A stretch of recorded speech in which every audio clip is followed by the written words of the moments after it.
All right, sports fans, I noticed something recently as I was sitting at some basketball games over the last couple of weeks about fans from both teams. Now, typically you would think when a team is winning, they wouldn't need the cheering to continue to win because they're riding the high of playing very well. And on the flip side of things, when a team is playing bad, you would think that the fans would need to sort of give them an upstart, give them a kick in the butt, give them a bit of encouragement to get them back on the right track.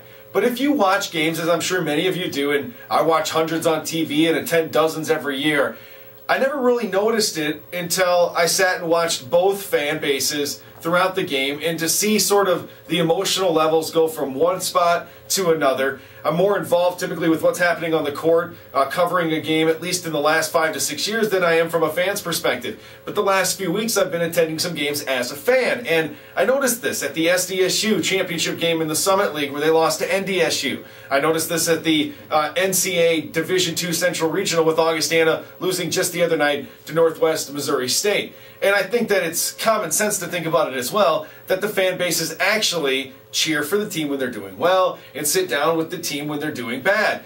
Things probably should change though if you think about it, if you want to help the players out as far as the momentum factor is concerned. How many times do you see a coach call timeout when the crowd is getting excited? What happens? They sit right back down. That happened at those games as well. It seems like if you could counter human natural emotion by doing something different, by again, cheering for somebody when they're down or not using all of your emotion when the highs are happening for the team on the court, you might be able to counter that with helping the team get back on the court and do well. I think it's sort of something that is common sense on some factors, but it's basic human nature to do the opposite. I saw that. You'll see it during the NCAA tournament. Just watch how many times where a team could use the boost from the fans and yet they're sitting on their butts. And when they don't really need it, the fans are as loud as can be. Something to pay attention to, and really, unless you get everyone to change their emotions, it's going to continue. Just something I noticed over the last few weeks watching a bunch of college basketball.